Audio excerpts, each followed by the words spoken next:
This is Nicholas Snow, and what can I say? You gotta vote. Gotta get up. Gotta get to class. Gotta pay that tuition. Gotta get a job. Gotta move out. Gotta make my own decisions. About my own health. About my own life. Gotta stay positive. Gotta keep working. Gotta keep believing. That it's our country. Our country. It's our country too. Gotta keep moving forward. Not back. Gotta keep hope. Gotta vote. Vote. Vote. I'm Barack Obama, and I approve this message. Visit www.gottavote.com. That's GOTTAVOTE. www.gottavote.com. Hi, this is Nicholas Snow. Welcome to the show. I have a very exciting guest today. His name is Glenn Gaylord. He is really making it in Hollywood as a screenwriter, producer, director, as a songwriter. In the interview, we explore his early life and what inspired his creativity. We talk about how he ended up in the UCLA Film School, his early jobs in entertainment, what motivates him, what inspires him. More importantly, we talk about information that is valuable to you. Specifically, we talk about his new script consultation business, and we talk about how many of his songs were used in the movie he wrote called Leave It on the Floor, in which he worked with Beyonce's creative team. And I include 5 songs from the movie in this episode. And we wrap it all up with Glenn indulging me a bit and coaching me on how to get my acting career further along. So there's lots of valuable information in this episode. You thought it was simply raining men. Well, now it's actually snowing men. And women.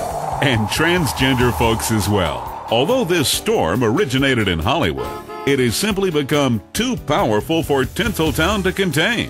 In fact, it's now a snowstorm of global proportions, engulfing people of all genders and sexual orientations, from all walks of life, in every country, and throughout cyberspace. In the forecast, we have adventures in the world of travel and entertainment, news of current events, sexuality and politics, lifestyle, fitness and spirituality, personal empowerment, pop culture, and more. So grab your snowshoes or take shelter. If you want help with the drifting snow, grab a shovel and get ready to call, chat, or tweet, because a blizzard is inevitable. At the center of the snowstorm is one of the world's promo-homos on the go-go, Mr. Nicholas Snow himself. His slogan, small screen, big queen, worldwide audience. You heard it before. Now you'll hear it again. Over 6 feet of snow has hit the internet. Yes, as you anticipated, perhaps with great excitement, or with fear and trepidation, or maybe even with unadulterated joy. It's time for SnowbizNow. Welcome to a very special episode of SnowbizNow. I couldn't be more excited than to welcome Glenn Gaylord to the show, who is the director of the new independent feature drama, I Do, which is starring Jamie-Lynn Sigler of the Sopranos fame, Alicia Witt, and David W. Ross. It had its world premiere at the 30th Annual OUTFEST in Los Angeles in July of 2012. Glenn is also known as the writer-producer Lyricist on the indie musical smash Leave It on the Floor, which I have featured on the show. It also had its LA premiere in 2011, and it's been chosen by some critics as one of the top 10 gay films of all time. Welcome to the show, Glenn. Thank you so much for having me. It's my pleasure, and you know, we know so many people in common. I know this for a fact just by looking at your IMDb page, so it's nice to actually speak with you personally. Yeah, I think I know everybody but Kevin Bacon at this point. Yes. Well, you need to figure that out. You know Kira Sedgwick? Not yet. She's on my bucket list. Okay. Now, you're someone who, as you sort of said in our pre-interview, has made it to the middle in Hollywood, on your way to the top from my perspective. But at one point you were a kid with a dream. So before we get into your expertise on screenwriting and how you actually work as a script consultant with people worldwide, I'd like to just get a little bit of your background. When did you first know you wanted to have an entertainment or film career? Well, that's going way back, Nicholas. I grew up in a tiny town, a small town, Youngstown, Ohio, and I'm the youngest of 8 children. And so growing up in that environment where, you know, the most exciting thing to do is go to the mall, it fostered a lot of creativity and imagination. And my house was always a hotbed of activity, and so my mind was always just racing. And I had a mom that was very similar to the mom in Almost Famous with Frances McDormand, where at the very beginning of the movie, you see her coming out of a movie theater with her young son, and they're dissecting the film. That was my mom. She would take me to very mature films at a very young age, just so we could talk about them and dissect the stories. You know, we'd walk out of the movie theater and talk about Taxi Driver when, you know, it was not the most age-appropriate movie for a little kid to be seeing, but it really did give me this creative spark and say, I want to do that. You know, someday I want to make films. I want to write them. I want to direct them. I didn't really know at that age exactly what I wanted to do, but I knew that I wanted to do something involving storytelling. And so that was really the beginnings of my mom, and she was also a journalist, and she wrote for a local newspaper and instilled in me the love of writing and the discipline of it, and she would often help me write my themes in high school, and that was the really big germ of it right there, the germination of the germ. With all those brothers and sisters, do you come from a Catholic family? Oh, no, we're kind of like a large non-practicing Jewish family. Okay. So we clearly didn't practice the tradition because we had way more kids than the average 2.3. I was going to say, it's like there are not many Jewish families that have 8 kids. Yeah, well, I think a lot of it had to do with my mother loved kids. She wanted to have a dozen. And my dad was in the Army Air Corps in World War II. And from what came out of World War II, I think the two of them really wanted to repopulate the Jewish race, even though we never practiced. It was just, it was very much instilled in them how important it was to have kids. Well, congratulations on your big, beautiful family. So how did you make it to L.A.? I have a cousin who used to direct television. And when I was in high school, he invited me out to hang with him while he was directing an episode of a TV series. And so I came out for 2 weeks, and I shadowed him. And Which TV series? Oh, gosh, well, now you're going to date me, but it was the show Chips with Erica Estrada. Well, you know, my audience would be mad at me if I didn't ask you that question. So I know. And how old were you at the time?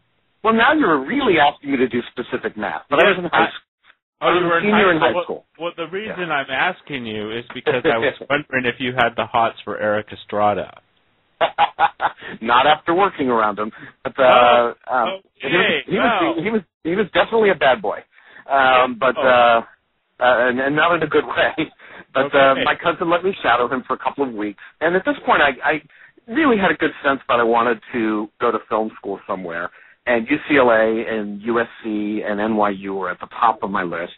And I came out to LA and really fell in love with the process of making film, just watching my cousin just so joyfully go about his day. And I got into UCLA, which was amazing, and that's where I landed. And did you go right into the film school, or did you?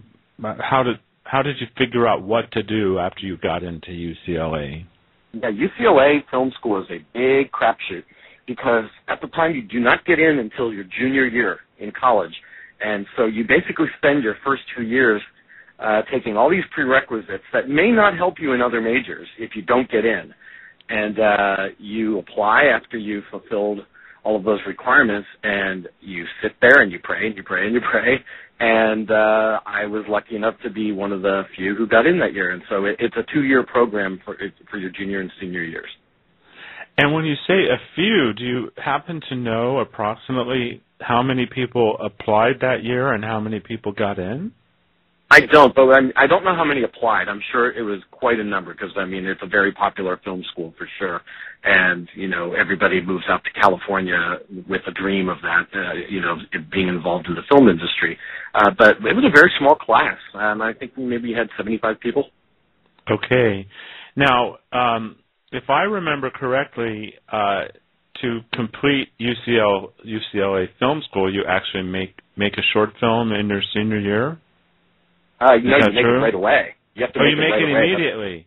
Yeah, it's called Project One, and it's the very first thing that you have to do, and it's 15 minutes.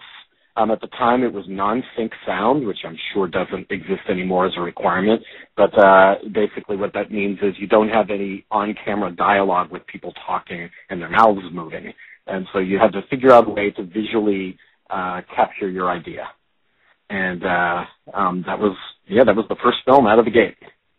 Okay, and how many films did you make as a student at UCLA? Gosh, quite a few. You know, each class would have different projects. You know, almost every class except the theoretical classes and the screenwriting classes had some type of filmmaking involved in them. You know, even the cinematography class, you had to make a film. So, gosh, I don't know. It was so many that I can't remember right now. Okay, and then how did you transition into actually doing what you love for a living? What was your first, paid gig? Well, after film school, I was very lucky because I had an internship during film school where I was recording sound for one of these magazine-type shows, you know, kind of like Entertainment Tonight, but not that one, and not a popular one. But I was out in the field recording sound while I was in school, you know, just getting stories and learning the process, at least, of that type of a show.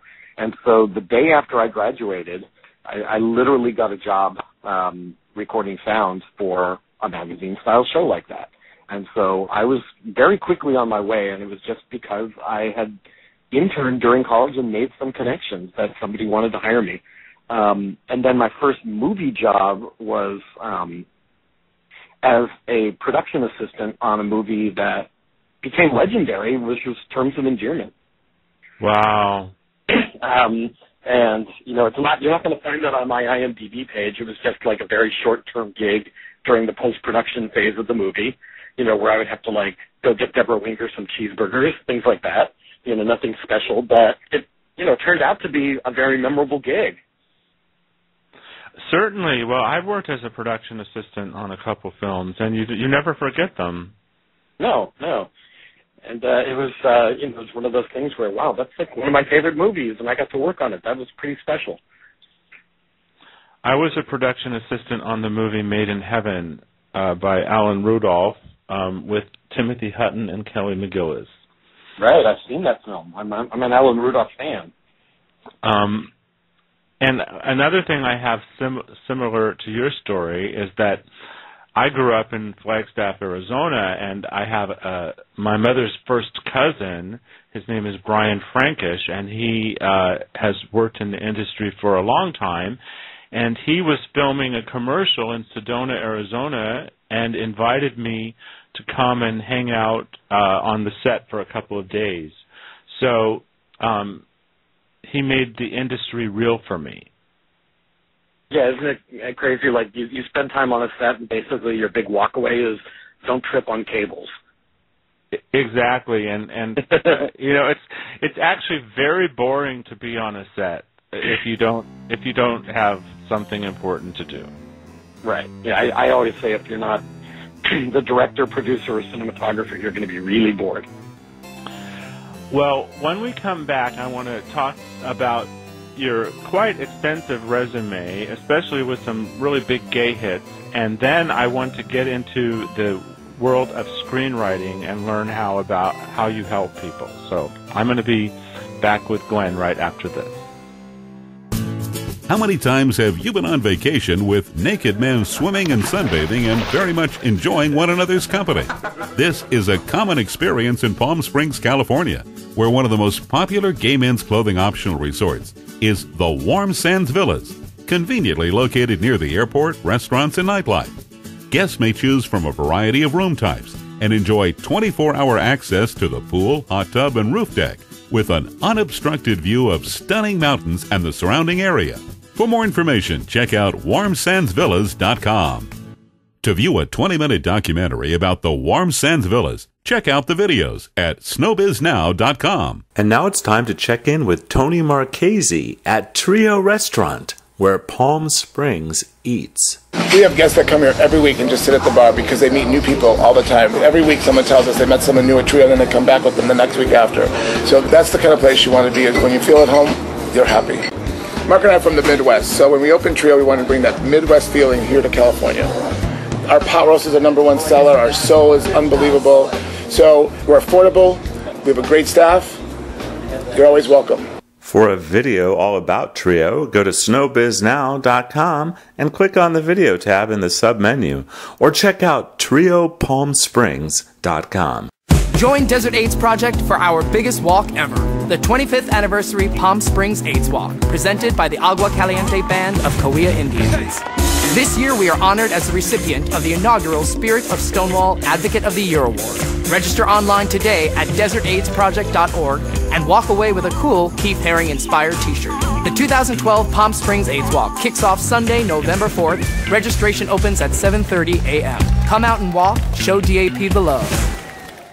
New designer furnishings, sparkling cocktail rings, vintage jeans and shirts for moms, teens, boys, and flirts. Area rugs and stylish bedding design your wedding. Shiny knickknacks and glam Hollywood throwbacks. You'll find it here at Revivals. Voted Best of the Valley thrift stores. Now with even more new treasures, plus one-of-a-kind consignment and estate items. Fashion, accessories, furniture, it's all in store at Revivals. Find it here. Visit us at revivalstores.com to find a Revivals store near you.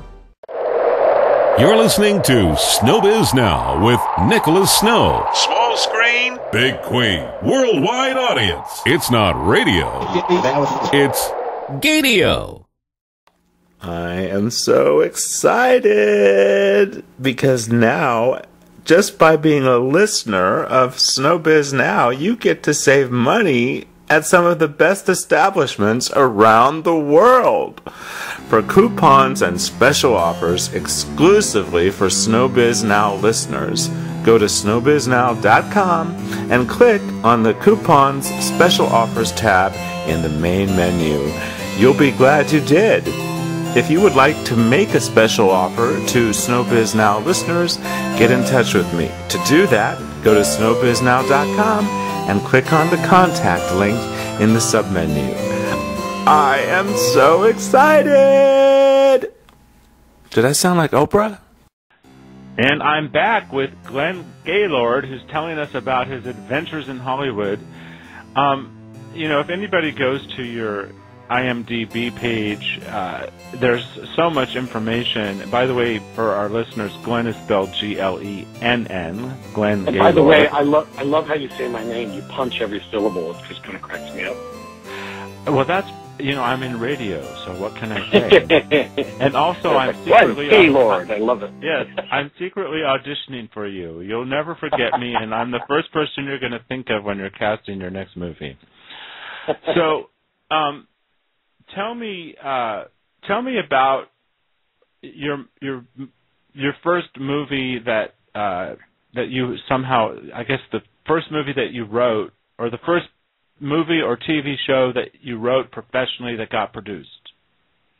Okay. Well, I mean, after doing several very well-received short films that I wrote and directed, the very first, you know, professional gig that I got was for Bravo Television. It was a spin-off of their very famous Queer Eye for the Straight Guy, which was called Queer Eye for the Straight Girl. And my friends David Collins and Michael Williams created Queer Eye for the Straight Guy, and these are two guys that I met working on a film that Jodie Foster directed back in 1990 called Little Man Tate. And they had started a production company called Scout Productions based out of Boston, and it was basically meant to help studios that went to Boston and needed help finding locations.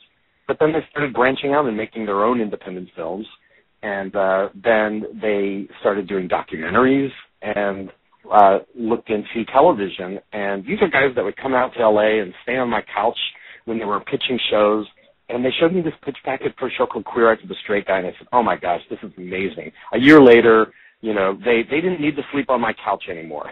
And they thought of me because they really liked my short films, and when they had the opportunity to do a spin-off of the show, they called me up and they said, you know, we love that short film you made, Boy Chick, and we want you to direct the making of our show for Bravo, and it'll be its own episode, and just make it like Boy Chick, your film. Like, just make it that much fun and that much energy. And that was my first professional job, and it really, you know, a 20-year relationship really paid off because that became my first professional gig, and I will always be grateful to them for that. Wow. Well, I'm friends with Honey Labrador, who was in Queer Eye for the Straight Girl. And, yeah, I love Honey. And I've interviewed Danny Thiessen as well. Mm-hmm. Although, yeah. They're great. They were a great group of people to work with. I really enjoyed them.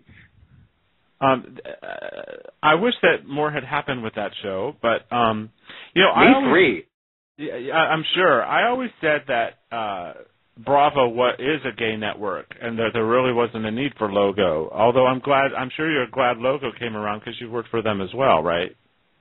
Well, Leave It on the Floor aired on Logo, so that's definitely a without whom type of a situation. Oh, for sure. Right. But I've never worked directly for Logo. Okay. All right. So, what was your first full length feature film that you wrote that got produced? That I wrote. Well, before that, I directed Eating Out All You Can Eat. I didn't write that one. But the first full-length feature that I wrote was Leave It on the Floor, which you covered extensively on this show with that amazing interview with Sheldon Larry, the director. That's the first one that I wrote that got produced. Oh my goodness, that's amazing! Yeah. Well, yeah. I mean, I've written and directed lots of short films. I've worked in a lot of television, doing reality and documentary before that. But that's the first full-length feature. All right. Well, then let's go back to Eating Out. Okay. I also know Alan, who Alan who wrote it. I think did he write all of them? Well, Alan wrote the first one on his own, and then the subsequent 4. You know, there've been 5 Eating Out movies now. He co-wrote with Philip Bartell, who has edited all 5. Philip Bartell directed Eating Out 2, Sloppy Seconds. And so they've been this very successful partnership in writing the other scripts and either directing them or editing them or being heavily involved in them. Was it Bravo that did the show Out Power in Hollywood that featured Alan when he was just coming up, and in the episode he pitched the Eating Out movie? That wasn't Bravo. No, it was called Gay Hollywood. That's right. It aired on, I believe it was A&E, and yes, because I was in it. This is why I remember this, because they had a little scene of me talking to Alan about considering whether he was going to make Eating Out or not. I remember that. So you're the person I'm remembering that. Yes, it was A&E, and I remember seeing that at OUTFEST. Yeah, they did. They screened it there. It was a World of Wonder production, and that's a company I've worked extensively with. They've done some amazing work in documentary and reality TV. They give us RuPaul's Drag Race currently.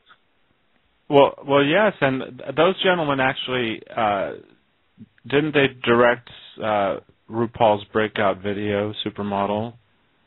I think that was a World of Wonder video. Well, I know that they did his talk show way before. They've been long associated with him for sure.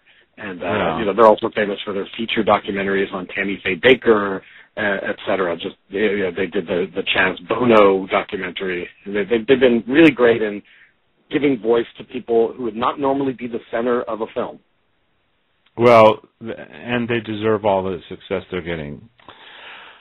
Well, let's move into, I know, one of your passions. You have a script consulting business that you call From Page to Screen. Is that correct? Okay. And what is the best website for people to go to for people to find out more information? Let's tell them that first before we get into the nuts and bolts of what you're doing. Okay, well, again, the script consultation business is called From Page to Screen. Script Consultations by Glenn Gaylord with 2 N's. And it's a really janky website, so I'm going to give you 2 ways to find it. So first off, if you just Google From Page to Screen and my name, Glenn Gaylord, you're going to find it. So that's the easy way. The janky way is through the website, which is, are you ready, listeners? This is grab a pen time if there ever was one. It's Gleborama with 2 B's, .wix.com, /from-page-to-screen. That's how you find it that way. It's crazy. You know, the reason I asked you the question is I wasn't actually sure how to tell them that. But in addition, I will put a hard link to your website from the text that's associated with this broadcast on the Blog Talk Radio Network. So they're one click away. So you have a particular page on your website that are testimonials, and Janet Leahy, who's the executive producer of Mad Men, said, Glenn Gaylord has been a script rabbi to me for over 25 years. Yep. And I know that when I interviewed Sheldon Larry, the director of Leave It on the Floor, he had so many great things to say about you, but the direct quote that you excerpt on your website is, he says that Glenn Gaylord is an inordinately talented writer whose smarts and curiosity make for bold and imaginative insight throughout the entire script development process. His ability to get into material and transform it makes him a powerful resource on both moment-to-moment work within a scene and on its overview and shaping the entire script arc. He is consistently effective, bright, and original. He is also a delight to work with, both funny and focused. What an amazing asset. And there's many more people that are just raving about what you do, and clearly you're good at what you do because you're passionate about it. And so when did you decide to actually become a professional script consultant and actively seek to work with other screenwriters in this capacity? Well, I've been doing it for such a long time that people have been asking me to read their scripts for many years now, and I enjoy doing it. But it kind of the beginnings of this were that I had a lot of scripts in my inbox to read, and not enough time to read them, and it became overwhelming. And I said, gosh, if they paid me for this, I would be able to do this. There would be a little fire lit. And that's when I thought, you know what, I should charge for this. All of my time and expertise and money to learn the craft is something that is valuable. And I was very proud of the notes that I would give people. I really dive into what I'm reading and take it seriously. And so I just thought, why not? This is a great way to supplement an income, if there ever was one. I'm part of a writing club called the Write Club, and all of us are people who have either written and or directed a feature film before, and we meet every other week, and it just keeps those muscles moving when you're reading scripts all the time and analyzing them. And everybody in the group seems to think that I do such a great job at this that I also should do it professionally. So From Page to Screen was born. Those are amazing comments that you read from Janet and Sheldon. Janet is actually the first person I ever met when I moved to L.A. We lived in the same apartment building. We went to UCLA Film School together. We've been through quite a life together. And I've been, so overjoyed at her success and, that she is now on Mad Men. And we talk all the time. I see her all the time still. I mean, it's one of those cherished friendships. And so, it's really still quite an honor to put her up at the top of those testimonials. Now, is Janet the person that told Sheldon about you? No, that was another film school friend who all of us know, and Janet included, named Hollis Rich. She is also a very accomplished writer-producer in the business, and she had a show on ABC Family several years back called State of Grace. It was about set in the early 60s about a Jewish family that moves to the South, and these two little girls from each family became friends. And Sheldon was the in-house director for that series. And knowing that Sheldon wasn't a screenwriter, Hollis said, you know, I know somebody that you should get together with. I bet you would get along, and I bet you would make something really cool. And that's how Sheldon and I met about 7 years ago now, and that's where Leave It on the Floor was born. Okay. She gets a very special thank you in the credits, if you look at the end credits of the film. You know, I've seen Leave It on the Floor once at Cinema Diverse in Palm Springs about a year ago. And when I found out it was coming out in a variety of ways, I really wanted to report about it. And I just have to highly recommend to my listeners, if you haven't seen Leave It on the Floor yet, see it. And I'm also going to link to my interview with Sheldon from the text that's associated with this broadcast. Cool. Getting back to your script consulting work, it seems like everybody wants to be a screenwriter. So what separates the people who want to and the people that do, from your perspective? From my perspective, if you call yourself a screenwriter, you're writing every day.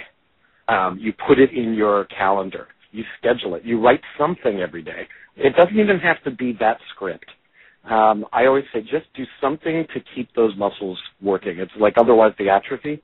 It's the same with directors. It's like always be shooting. Just shoot something. You can shoot something on your phone, you know, just to see the world from a camera perspective. And same goes for writing. I schedule time, and because I can't write at home, I need some noise to be able to write. It's the, you know, offshoot of growing up in a big family. And so I need to go to coffee houses, and people can talk all they want. In fact, the more they talk, the better, because it stimulates my imagination. And I do that every day. I find some time in the day, unless I'm shooting a film, to sit there and write. And to me, that's, you know, a big, big difference between those who want to write and call themselves screenwriters and those who, you know, actually do that. And there's more to it than that, but that's a big missing link in a lot of people's screenwriting journeys. You know, what I think is impressive about what you're doing is that, in general, someone who is as accomplished as you are as a screenwriter and as a consultant would not take the time to work with the up-and-coming people at such affordable rates. And I know that sounds like a line out of an infomercial. And I won't give out your specific prices because they could change, but for now they're just extremely reasonable. And I noticed that the way you're marketing your services now are as a package. And package one, you analyze up to 130 screenplay pages. The price can go up if there's a higher page count. You come up with general and specific notes about the script, of approximately 2 pages of notes. You give your opinions about character, story, voice, writing style, premise, visual sense, subtext, appeal to actors, producers and directors, and ideas to give it that wow factor. What are you allowed to talk about a professional project that came to you that you were able to transform, that you made a huge difference with the project? Oh, wow. I don't think I can specifically tell you, you know, I can't tell you the name of the project or the person who wrote it. I don't think that would be fair to them. You know, they deserve the credit for writing the script, and sure. I would certainly not want to jump on that. But you know, I've definitely helped other writers with their projects, and proudly so. I'm not looking to do this as a living. It's really, you know, it really is always going to go back to, I just needed to clear up my inbox. There were too many in there, and I needed to separate the serious ones from the ones that I just didn't have time to read. And I'm, you know, I love doing it. It's actually really fun to find what the story problems are or whatever those issues are in a script. And I'm the audience, and I sit there and I think, what would excite me to see next or to hear next? And, I've definitely helped other screenwriters where you just can, even a casual phrase, you can unlock a story element for them. And that's something that I've done on many occasions, so without naming names. Okay. Now, weren't you on the panel that works with the screenwriting competition at OUTFEST one year? I wasn't on the panel. What I've done for the past 3 years, actually, is I am assigned one of the 5 writers whose scripts are selected for their screenwriting lab, and they do a staged reading from each of the 5 scripts. So they do excerpts, or about approximately 15 pages from a script. And so for the past 3 years, I've taken that script, worked with that writer to stage the script and to showcase that writer and that script on a particular night.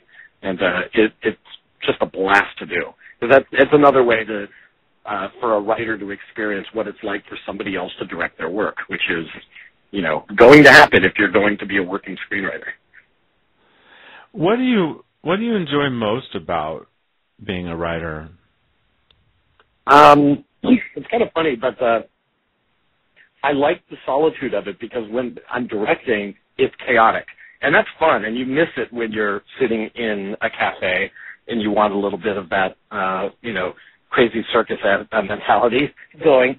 But the writing part of it, I enjoy being able to sit there with my thoughts, which is, quite a commodity these days where you get to just do that and just fill a page and, be able to express something that is usually deeply personal. And whether it's your own story that you're telling or not, it's basically a reflection of you in some way or another. I am not an African-American Vogue dancer, but there is a lot of me and a lot of what is said or the attitude or what the character's aspirations are in that film. Well, one of the writers that you've worked with at OUTFEST, his name is Joshua Stamen, and he actually is quoted on your website, and he said, Glenn Gaylord was paired with my screenplay at the 2012 OUTFEST Screenwriters Lab, and I cannot praise him enough. From the get-go, he brought incredible insight to my screenplay while also completely doing justice to my vision in the excellent staged reading he directed. Incredible gentleman. We still keep in touch, and I cannot recommend his talents enough. Yeah, I love that, Josh. I just had dinner with him last week, in fact. That guy is a real mensch, as my grandma Gaylord would say. He is an incredibly talented writer. He came up with quite a brilliant script and a brilliant concept alone called Girl/Friend. That was I couldn't have been luckier to have been paired with him in the lab. He was so appreciative and so excited to see his work come to life, and we had a fantastic cast that just really made his lines sing. And so it's one of the highlights of the year for me, to be able to just see the smile on his face as his work was presented.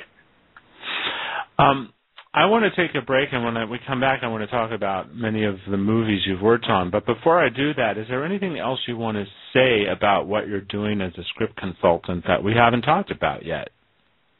I think that the distinction of what I can offer is the fact that I write and direct and produce films, and so I have a real-world look at a script that a lot of script readers might not be able to offer. Everyone's perspective has some validity. A studio script reader sits in an office. They're not always on set or ever on set. And I look at the script from all the different angles and can really offer up real-world critiques of things. So in addition to just being able to unlock your story, I can also look at it and say, you're going to have a problem getting this produced, because it's an indie film especially, because of this particular line or this particular scene. And I can also just look at it from that directing standpoint that I think is a fresh perspective in the world of script consultations. Well, for our listeners, if they Google From Page to Screen, Glenn Gaylord, and Glenn is with 2 N's. You're going to find his website. On that website is a section called Director's Reel and Trailers, and when we come back, we're going to talk about many of Glenn's films in which he has directed and or produced or both, including the most recent edition, I Do. So don't go away, I'll be back with Glenn Gaylord after this.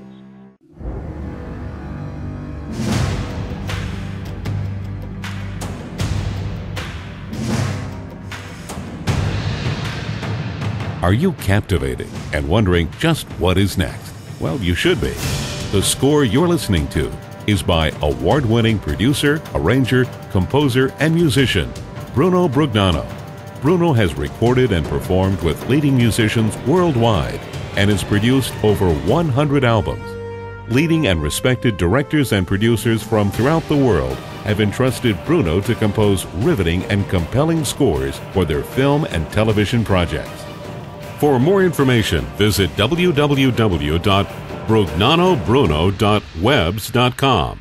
That's www.brugnanobruno.webs.com. Don't even consider making a movie without Bruno Brugnano. Seeking an adventure of a lifetime? Thailand awaits you with world-class resorts and spas, breathtaking beaches, beautiful Buddhist temples, and Bangkok, complete with SkyTrains, subways, and ultra-modern shopping malls. Leave home as a man and return as a woman if that's who you truly are. After all, many of Thailand's private hospitals are world leaders in sexual reassignment surgery. Start your adventure at facebook.com/visit Thailand. One of the world's finest Italian restaurants is actually in a suburb of Bangkok, Thailand. Oregano Pizza and Pasta. A bit of a trek by taxi from the central business district, but oh, so worth it. Preparing secret recipes passed down for generations, chefs have decades of experience using only the finest imported ingredients. Oregano, spelled with an I. Google Oregano Pizza and Pasta Bangkok. You'll be glad you did. Can't get enough of Hollywood? Are you bursting with news and gossip of your own? You are cordially invited to join our free social network at notesfromhollywood.com, home of the paparazzi prison. Sign up for free now. Publicize your events. Share your blogs, photos, and dreams. We report and celebrate worldwide adventures in travel and entertainment. Isn't it time to honor your inner movie star? Do so now at notesfromhollywood.com. You're listening to SnowbizNow with Nicholas Snow. Small screen, big queen, worldwide audience. It's not radio. It's Gadio. And we're back with Glenn Gaylord. I tried not to punch all 3 syllables. I don't know if I got away with it. But, you can do it each time. It's okay. Okay, thank you. So, I have seen actually... well, at least 3 of the films, no, 2 of the films that are highlighted on your page right now. Now, I Do, tell us about I Do. I Do is the story of a gay Englishman living in New York who is trying to stay in the country so he can raise his niece when his visa expires, and he has to make some very difficult choices to be able to stay in the country. And so the choice he makes is to marry his lesbian best friend, played by Jamie-Lynn Sigler, and then it all kind of goes to hell from there. And it's just a very complicated, emotional journey that our character is on, and I'm really, really proud of the film. And David W. Ross, who's the star of it, also wrote it and is one of the 2 producers, along with Stephen Israel, who is a longtime collaborator of mine. And I'm just incredibly proud of the tone and the performances and the script and the look of the film. I think it's my proudest moment, actually. Did it premiere at OUTFEST? It did. It had its world premiere there, and we screened at the Ford Amphitheater, which is this 1,500-seat outdoor amphitheater, and we were one of 5 films chosen to screen there during the festival. And so it was quite a special night, with that many people in attendance. And, we had most of our cast and crew present. And I even had my film school professor there, who I acknowledged from the stage because I was so moved to see him, because he was one of the reasons I was standing there. He really, really taught me my voice and my taste, and it was, such an incredible moment and highlight for me to just be able to honor him that way. So it was a great, great night. Oh, I want to cry. Seriously, that's very touching. I cried. He cried, actually. He cried. He came up to me and cried and hugged me, yeah. His name is Bob Rosen. He was a professor at UCLA, and then he became the dean of the film school. Wow. Well, yeah. Kevin Taft from Edge on the Net writes about I Do. Defying the odds, I Do is one of the few mainstream gay films of recent years that gets it right. With good actors, a nice script, and lovely direction, I Do doesn't have the feel of a typical gay film that usually feels thrown together with a director's best friends and filmed in their own apartments. Director Glenn Gaylord does a beautiful job with his actors, never once allowing them to steer into that overacting screech often seen in indie gay films. Nice, huh? Yeah, it's an award in and of itself to be chosen by the OUTFEST programmers to screen at the John Anson Ford Theater. But were you in contention for any of the awards at OUTFEST, and did you win? We did not win an award at OUTFEST, but I have a very zen approach to awards at festivals. It's such a lottery win, and you just don't know, and you can't ever count on that. I've been lucky enough to win a bunch of awards at festivals over the years, so this is our very first screening, so we'll see what we have in the future. But it's already an award-winning film, because right after that, a few days later, David Ross won the Rising Film Star Award at Philadelphia's LGBT Film Festival, and was flown out there and was honored with that. And so, who can complain? No one. And plus, you're making an important film for different reasons. People don't get that one of the reasons that we need federal marriage equality is to address the issue of same-sex couples in which one is American and one is from another country without a visa. Right. I mean, I made this film for several reasons. One, primarily being that I love the script so much. But I also am very personally affected by the Defense of Marriage Act.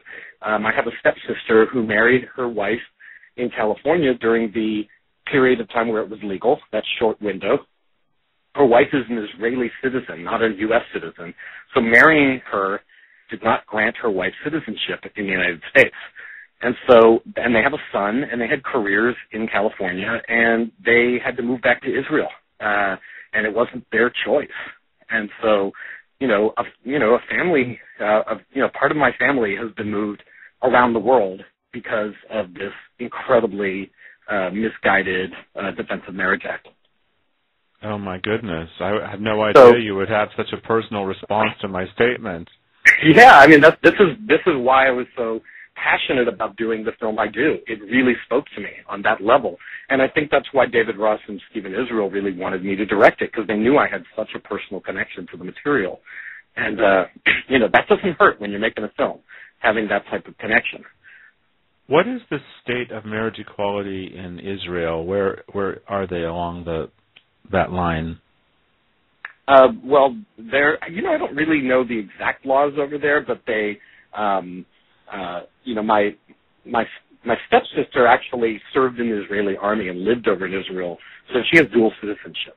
So she was able to move there with ease, but they don't have marriage equality there. Right. I was just wondering if there was a movement to create it and how far along that movement is. But I'll do some research on that and come back to it on a later show.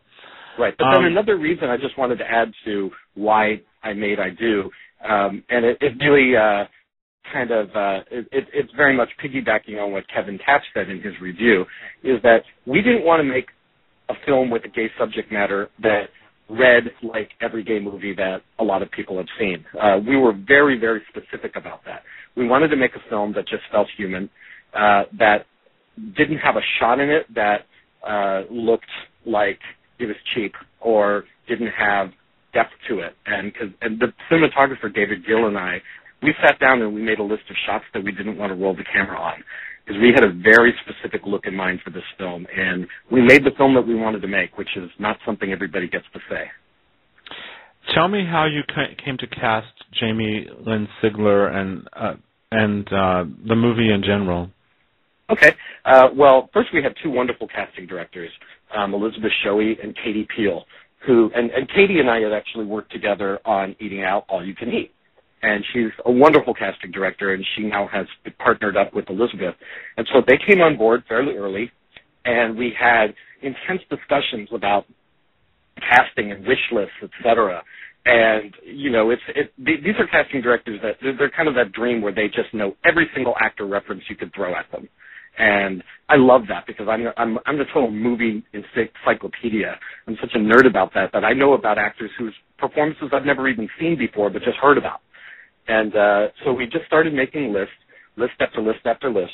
And at one point, fairly early on, Jamie-Lynn Sigler's name came up, and I'm like, yes, I love her. You know, I'm a fan of The Sopranos. I was a fan of her on Entourage. And so a meeting was set up between the two of us.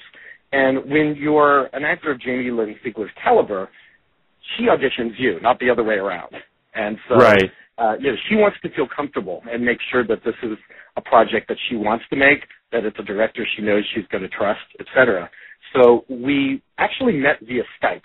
She was in New York, and I was in Toronto with Leave It on the Floor. We were screening at the Toronto International Film Festival, and time was set up for about a 15-minute Skype call. And we met, and that Skype call went on for about an hour and a half because we hit it off immediately. I just thought she was incredibly charming. She asked so many questions about the character, how I wanted to shoot it, what the tone of the film was. She was very specific, and I really liked that she did her homework and was really that captivated by the role without having even accepted it yet.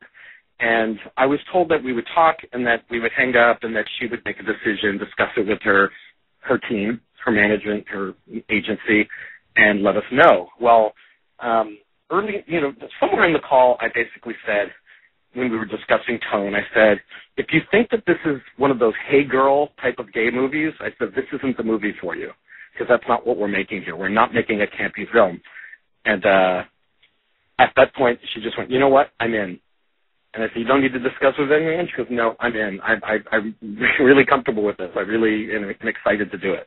And it was great. I mean, she surpassed my expectations of working with that level of talent would be. She was just a time saver, a doll. She just really went out of her way to get along with the rest of the cast and the crew, and it was just fun. She was really just a blast to work with. Well, people can see the trailer for I Do at SnowbizNow.com. Was she able to attend the premiere at OUTFEST? She sure was, yeah. All of our main cast was there on stage with me, and she had just seen the film a week before. We had a little private screening over at David Ross's place, and she brought her BFF, and Alicia Witt brought her BFF, and we sat in the living room and got to just show it to them privately for the first time. And the proof's on the pudding. She came to the premiere, so she obviously liked the film. She said actually she thinks it's her best performance that she's given. Wow. And she's done some great performances. Yeah, it's that alone, I mean, I turned to her and I just said, this is such an honor just to have been able to have you in a film of mine. What a dream come true this is. So, it's all true. She was great, and so was Alicia Witt. One of the things I want to revisit in our recent conversation is people don't, I think, understand what it is a casting director does. Would you tell the audience what a casting director actually does? Casting directors, they have to wear many hats. They have to find a lot of unknown actors to fill smaller roles, and so they will use their heads, talk to a lot of agents, to put together a roster of people that they want to bring in to audition for not only them, but for the producers, for myself, et cetera. And so that's a big part of the job, is just filling all those roles that don't necessarily require a name actor. Then when you're casting lead roles, you have a mix. Sometimes you will have unknowns put forth just to see what that role could be. Other times they're negotiating with agents and managers to check the availability of a bigger name or an actor that's working all the time. And they will negotiate the contracts once a person is signed as well. And so it's a really expansive job. I mean, they will suggest a whole bunch of names and throw it out there and see which ones make sense for this film. And they hone it down before they present that, because they're thinking about those characters, and they have to do breakdowns of each character in the script and put it out there so that actors can see what's available in a film.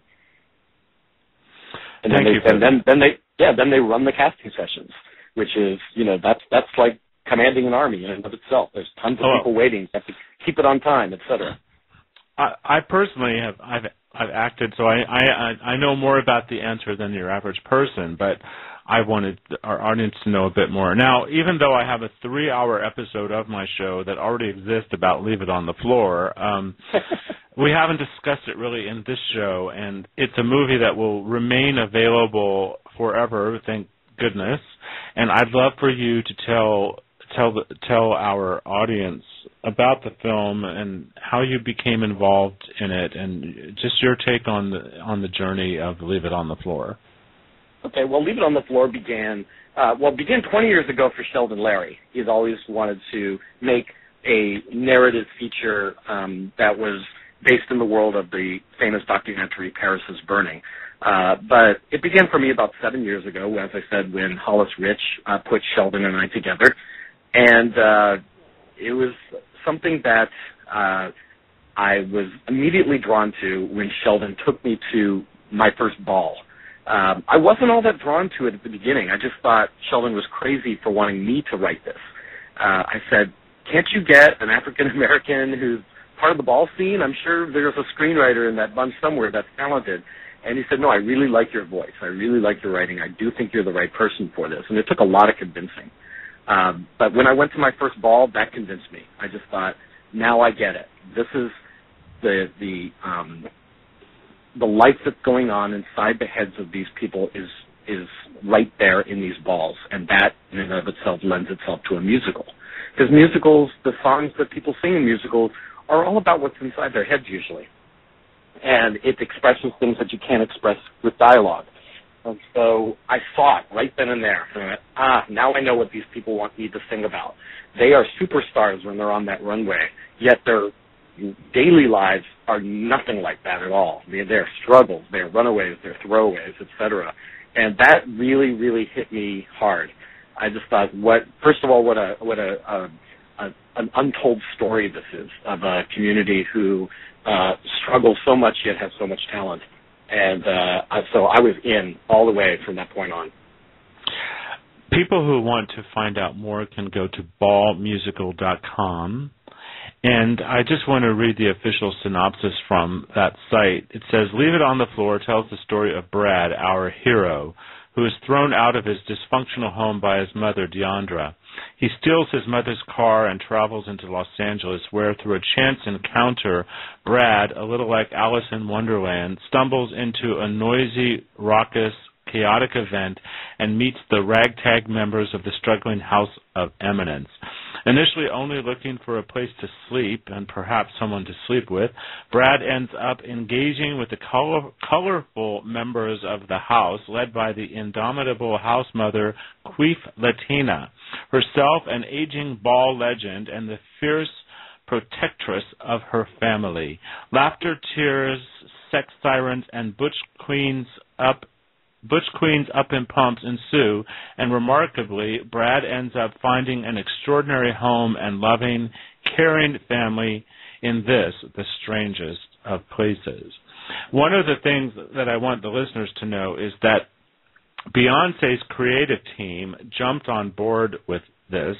Kim Burse, who has been the musical director for Beyonce, is the musical director and one of the primary composers of the song of the soundtrack, and Frank Gatson Jr., who's Beyonce's choreographer, also participated. And Glenn, you actually co-wrote many of the songs. Well, I wrote all the lyrics, and there were a couple of the songs, my melodies made it into the film as well, sure. Yeah, what I did was, when I wrote the lyrics, I also recorded a demo of what I thought the song sounded like in my head. And so when we brought Kim Burse on board, I gave her my demo and I said, if there's anything that works for you in there, great. If you want to rewrite everything, great, just have at it. And she really liked the melodies to the first song in the film called The Loser's List, and the rooftop duet that you see halfway through the film called Don't Jump Baby. And I'm so proud that, somebody of her caliber really liked those melodies and kind of kept them intact pretty much for the film. So what is your music and songwriting background? Because we haven't talked about that. I come from a very musical family. Everybody in my family. You were the Jewish Partridge Family. Pretty much. Everybody played an instrument. Many of them have been in bands over the years, and I played piano. And it was just something that was instilled in us from my father, who, although by profession he was a physician, he was also a concert-level pianist. And he would play Rachmaninoff or, Beethoven almost every day, and Chopin. Like, we grew up just watching and loving his piano playing. And so music has always been a huge part of my life. And although had never written a musical up until Leave It on the Floor, I'd always written lyrics. I'd always just written lyrics in the voices of other artists just for fun. And friends of mine would trade them back and forth. When I was in my 20s, I would just send a friend here's my version of a Stevie Nicks song, and I'd write the lyrics to it. And I still have those in a notebook. I just think that it was pretty funny, and that my journey as a lyricist really began back then. And every one of my film projects prior to Leave It on the Floor, I've been involved in the music one way or another, whether it's co-writing a theme song, writing a jingle, whatever it is. So I've always been very steeped in music. And so Leave It on the Floor, though, was the master class in that. That was the real proving ground where I had to step up and really, really make it work. And, I grew up loving musicals, and so I just went, what do I want to see? What do I want to hear? Wow. And did you ever dream that some of your songs would be brought to fruition by Beyonce's team? Oh, God, no. How would you know that? How could you? Of course. I don't make that leap. Of course. That's a ridiculous question. But it's no, but the moral that was one of the great joys of. Oh, yeah. Yeah. No, the moral of the story is what? I want to hear what you're going to say. Well, the moral of the story is always embrace the possibility of everything. Yeah. I mean, you just kind of have to live in it when it's happening, too. I mean, one of the highlights of making Leave It on the Floor was recording the music, which we had to record in advance. And, going into the recording studio, there was Kim Burse conducting Beyonce's band. And it's like, how did we get here? How did this happen?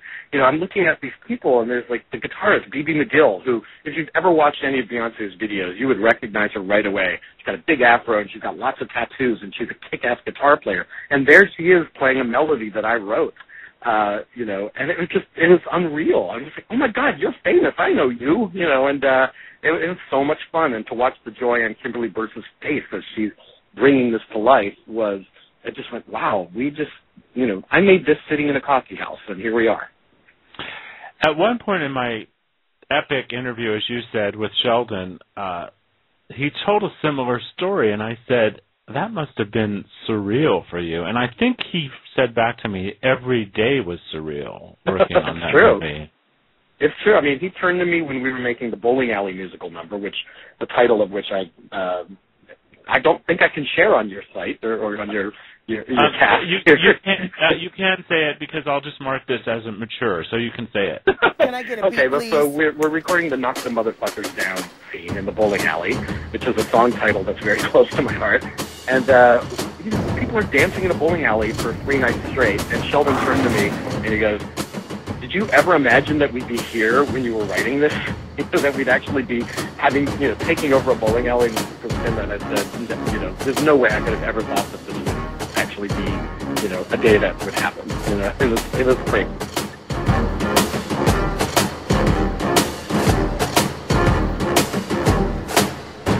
When you're sitting in a setting that doesn't quite sit right with you, when you're flitting and forgetting you've got a different point of view, it's befitting that I'm betting you would all get in a stew. But when you find yourself in a place, that's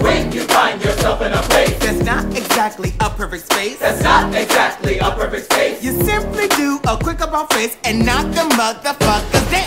Knock the motherfuckers down. Knock the motherfuckers down. Knock the motherfuckers down. Knock the mother down, down, down. Knock the motherfuckers down. Knock the motherfuckers down. Knock the motherfuckers down. Knock the mother down, down, down, down.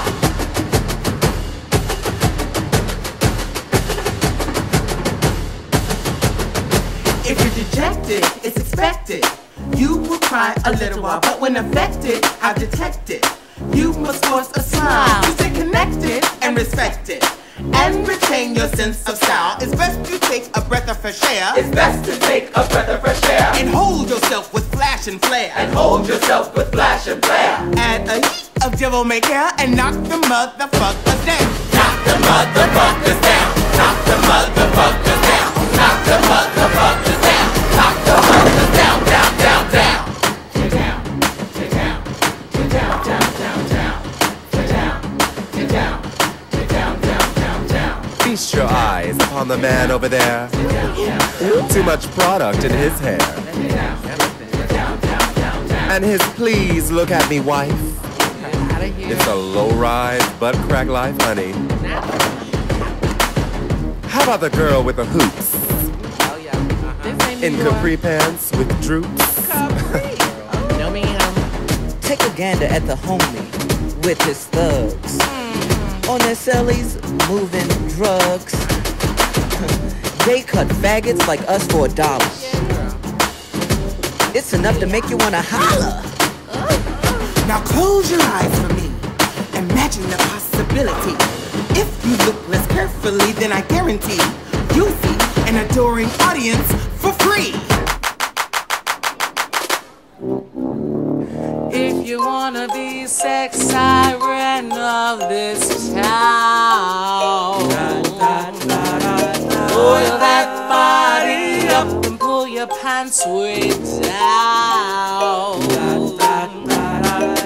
This is your new life now. Wipe off that sorry ass frown. In your hand with the B-boys dance and snatch the crown. And knock. Say what? I said knock, knock. Knock what? Knock the motherfuckers down. Knock the motherfuckers down. Knock the motherfuckers down. Knock the motherfuckers down. Knock the mother down, down, down. Knock the motherfuckers down. Knock the motherfuckers down. Knock the motherfuckers down. Knock the mother down, down, down, down. Just hold your head up in the air. No looking at your feet. Cross your arms from here to there. Just pay attention. Baby, I swear, you're gonna knock them motherfuckers down.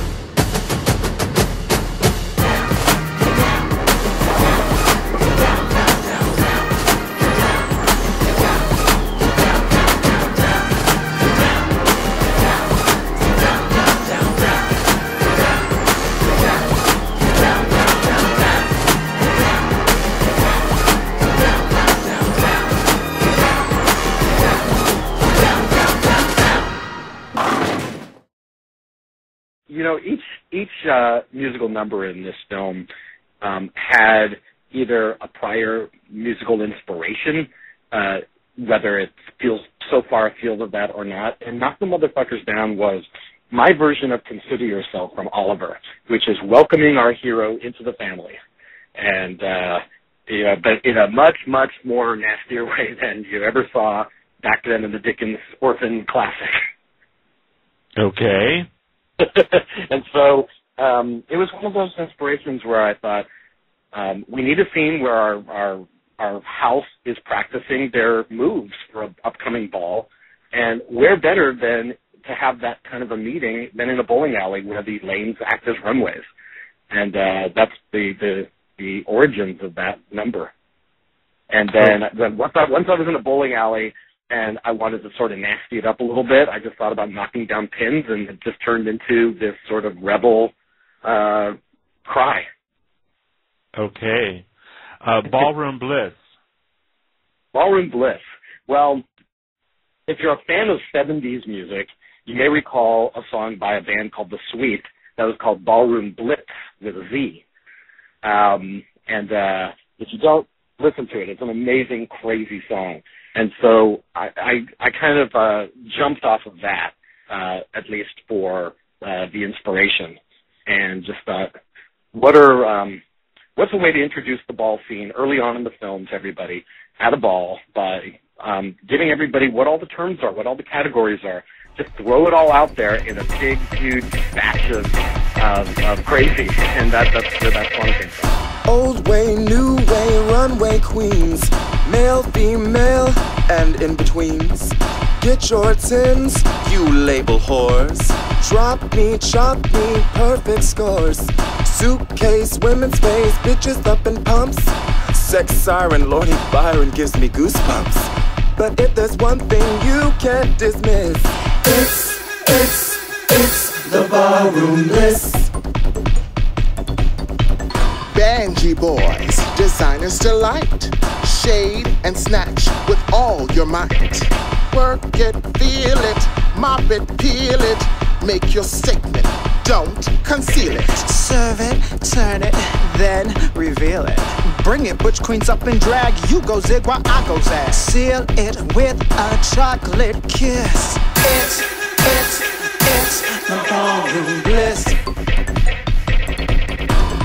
Over, under, up, beside. Leg it, twitch it, open wide. Kick it, click it. Flick your wrist, you'll find your stride. Crunchy's what I feel inside. It's a battle, bitches, you decide. Brrrr, cat, kitty cat, cat. Cat says she want to win. Do the girls go in? She's feeling cunty, really cunty. Get in.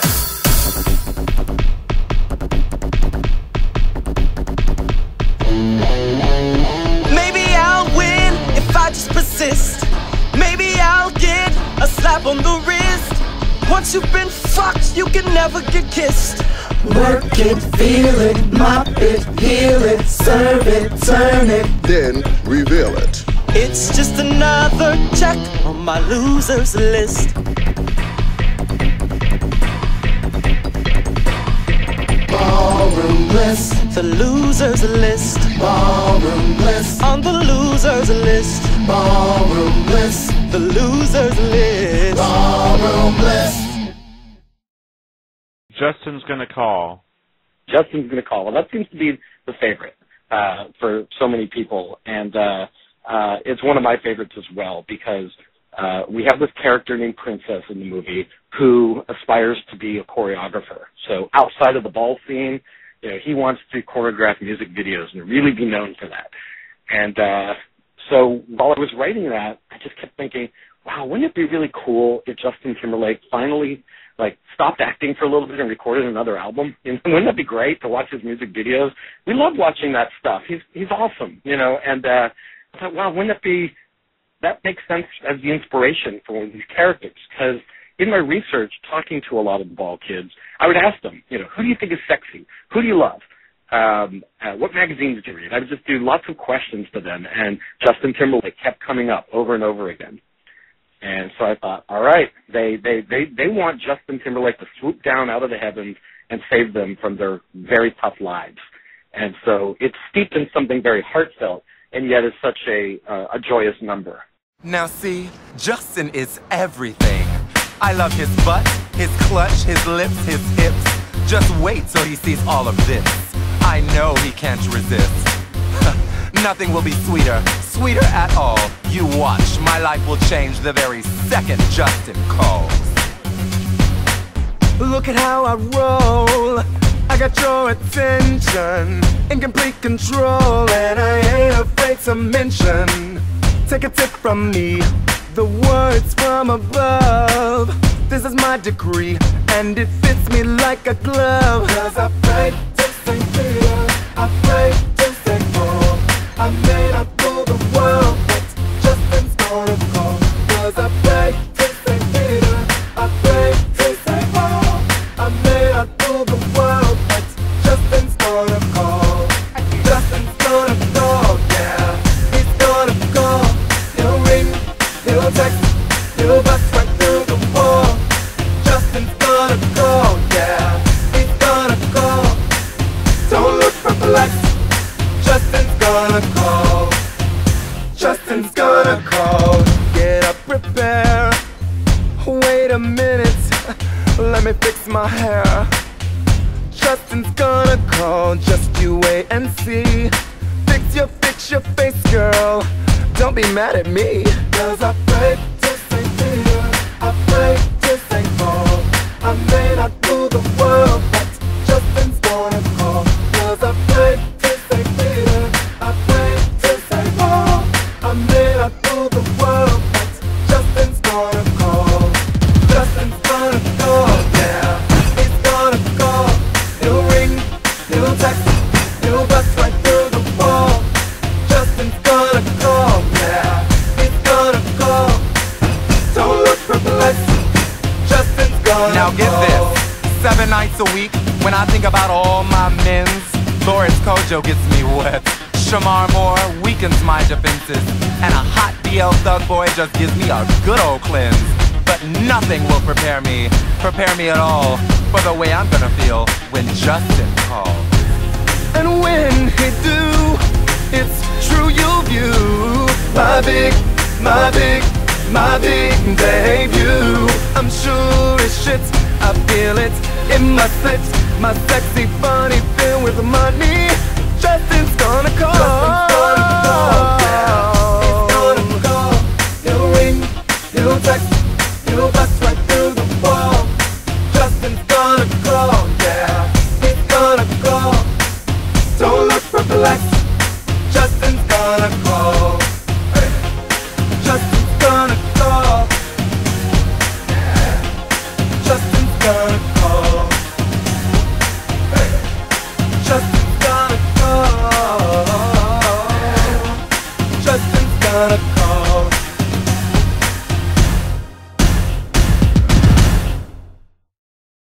Okay, the theme, leave it on the floor. Leave it on the floor. Oh gosh, so I have to explain the title basically to be able to explain that. And that's one of the most common questions I get about the film is, what does leave it on the floor mean? And I always throw it back, well, what does it mean to you? What do you think it means? Let me answer the question. Let me answer that Go question. Go for it. Okay. All right.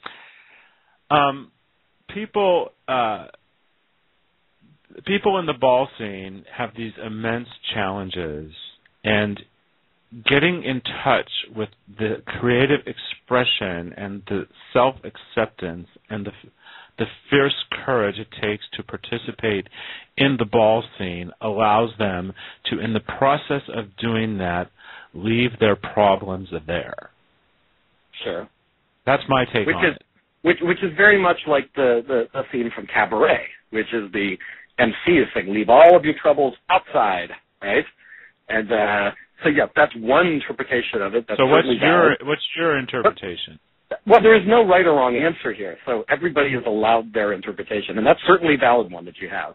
Another one, so I'm not saying it's mine, because I don't think it's fair for me to just explain everything, because I want the viewer to experience great. their own. But another one would be that it's a dancer term, where dancers, they give it their all by leaving everything on the floor. They put it all out there, their blood, sweat, and tears. And so it's basically saying, give it all you got. Come on, girl. Come on, girl. Come on, girl. Hey, everybody move it like you're about to lose it. Shake your butt now, little bit on the floor now. Take a step from mama. We've had it with your drama. No period, no comma. Leave it on the floor. Leave it on the floor. Leave it on the floor. Leave it on the floor. Leave it on the floor. Leave it on the floor. Leave it on the floor. Leave it on the floor. Leave it on the floor. Leave it on the floor. Leave it on the floor. Leave it on the floor. Leave it on the floor, floor. Leave it on the floor. Leave it on the floor. Leave it on the floor. Leave it on the floor, floor. If it's us you're wanting, baby, then we're flaunting. This house is right for haunting. Leave it on the floor. Every second's counting. Pressure is mounting. Take a good accountant. Leave it on the floor. Leave it on the floor. Leave it on the floor. Leave it on the floor. Leave it on the floor. Floor. Leave it on the floor. Leave it on the floor. Leave it on the floor. Leave it on the floor. Floor. Leave it on the floor. Leave it on the floor. Leave it on the floor. Leave it on the floor. Floor. Leave it on the floor. Leave it on the floor. Leave it on the floor. Leave it on the floor.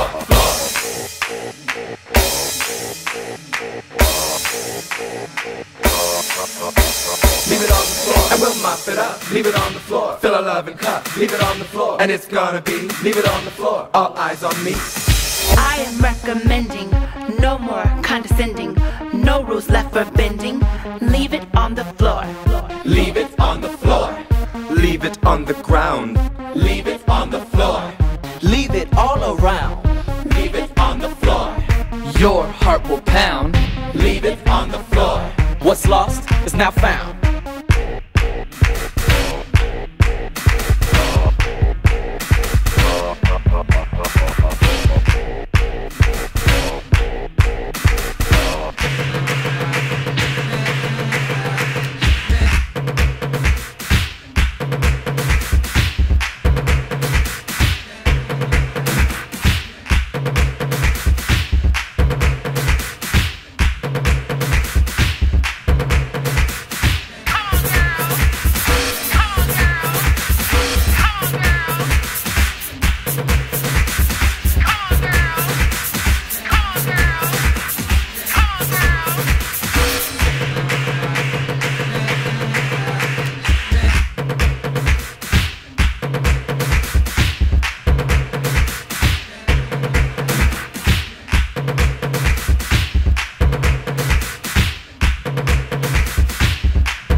I've actually intentionally asked about these in a particular order because my personal favorite song from the movie, among the five that I was provided with to use in the show, is "I'm Willing."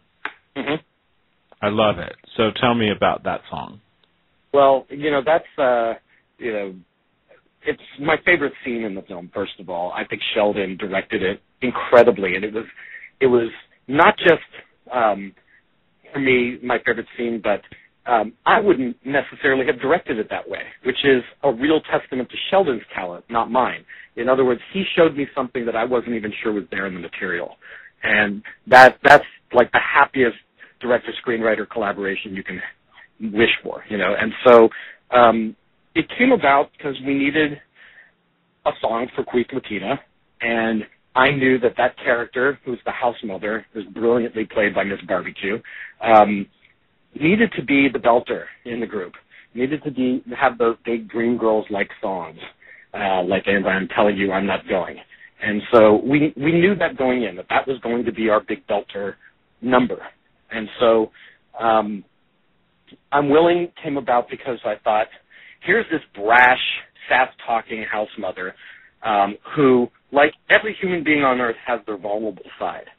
And this song is going to show that. And once you see the vulnerable side to this character, you're going to be with her the rest of the film. And that was really the intention of it. And so I thought, somebody who is this much of a fast talker has a boyfriend who's in prison, for example, and who has that one side that basically shows she gets pushed around by this guy, even though she pushes everybody else around. And I wanted to reveal that through that number so that by the end of it, your heart really goes out to that character. And if there's any other scene in the movie that I felt we succeeded more, I don't know what it is, because that's my happiest moment in the film. Taught myself to be strong as can be, holding on to my dignity. Walk into a room, can't help but hold my head high. I can read a book off its page, throw a little shade from the stage. Look, a million making minimum wage, but I'm weak at the knees when I'm with you. I'm willing to dial back a little. I'm willing to be a tad non-committal. I'm willing to wait. I've circled the date of the next time I'll see your face once again, once again. I remember when we first met. It's a moment I can't forget. You smiled at me and my whole world just got smaller. Oh, the nights when you took me out, roll the window down and shout, that's the stuff I'm talking about. You're the light in the darkest of worlds. I'm a lucky girl. Yes, I'm willing to wait a bit longer. I'm willing to be a bit stronger. I'm willing, you dear, that you'll reappear and treat me like the queen that I am once again, once again.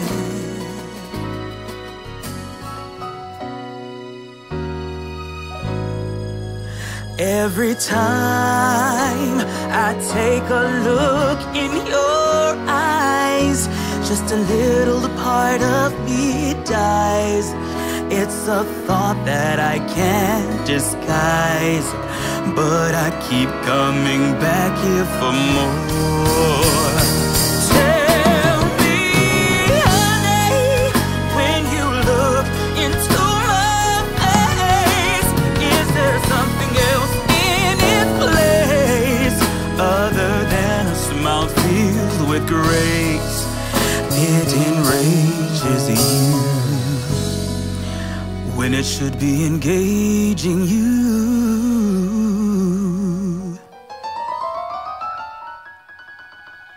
Yet I'm willing to carry on like before. I'm willing to be the one you adore. I'm willing to try to keep the shine in my eye. If you treat me good, I won't be misunderstood. Just be sweet to me like you should be.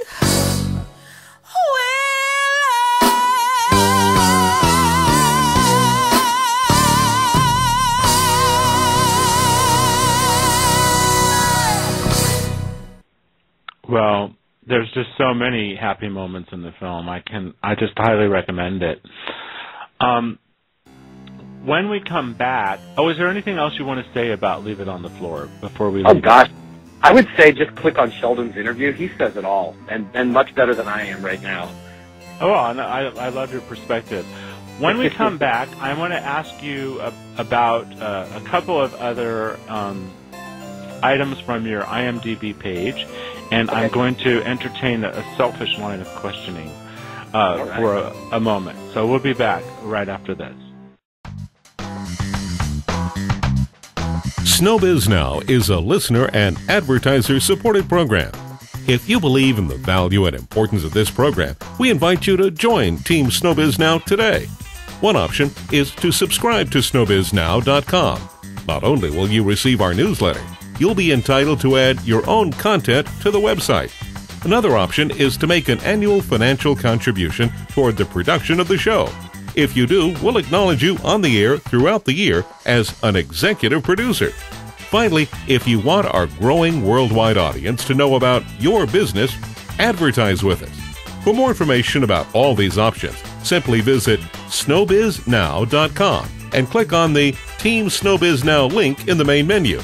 Join Team SnowbizNow today. Thank you in advance for your fantastic support.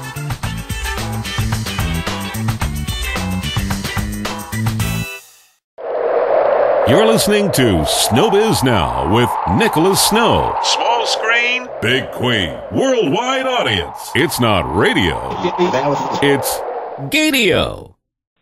And we're back in the Snowbiz Now studios with Glenn Gaylord, and I just love that in my life as a journalist, I get to talk with fascinating, creative people like you. So thanks for taking the time to be with us. Oh, it's my pleasure. If someone is just scanning your IMDb page, one of the things that jumps out as very different from those things on the list is HIV Basics for Corrections Officers, which is a short film, and I imagine that it's an educational film that was used in prisons. But what would you like to say about that particular project? I'm incredibly proud of that project, actually. Prior to my life as a filmmaker, I worked as an HIV prevention and treatment educator, and I did it for 10 years at AIDS Project Los Angeles, and then with a small nonprofit called Correct Help, which reached out to HIV-positive inmates for their treatment and educational and legal needs. And so it's something that I'm very passionate about. I pretty much put my filmmaking aspirations on hold for that period of time because I didn't want to have no answer to the question, what did you do when people were dying? I wanted to be a part of the solution. I wanted to help. And I would not take that back for anything. And so while I was working with inmates, I got a grant because I had already made a couple of short films by this point, and I got a grant to make an educational film to educate correctional officers about HIV, because not only did the inmates need assistance, but correctional officers, they had their own questions and fears. And so I wrote, produced, directed, I host that video, which is distributed to correctional officers and facilities around the country, which is, that's a feather in my cap. That's not definitely not something that I want to take off the resume at any point soon. Oh, I wouldn't. I'm a person living with HIV, and I started a worldwide music video campaign, the music video for which is subtitled in 20 languages. People can find it at youtube.com/thepowertobestrong. So I really admire anybody who's fighting HIV and AIDS and deferring their own creativity and personal opportunities in other areas to really step up. So congratulations on that. Thank you. And we premiered that film at Frameline, which is San Francisco's LGBT film festival. And so it has actually played at festivals as well. And it was a sold-out crowd, and people really liked it. They really appreciated it. So, it's been a thrill to have actually been able to make that. And we made it inside LA County Jail, which was also a rarity. On your website, you have a really fun photo of you with a director's chair but it says writer, producer, director, star. I'm wondering. I'm obviously that's kind of tongue in cheek, but have you done other acting or on camera work? I've done a little bit. I would never profess to be an actor. I'm actually quite a terrible actor. But my executive producer on my short film Boy Chick, her name is April Jano, she gave that to me as a present in pre-production while we were getting that film ready. And I just thought, she thought it was funny. I thought it was funny. I still think it's kind of funny. You know, she's just being a little bit over the top. But, yeah, in the late 90s, I was a technical advisor on a film called Touch Me, which you can get on DVD.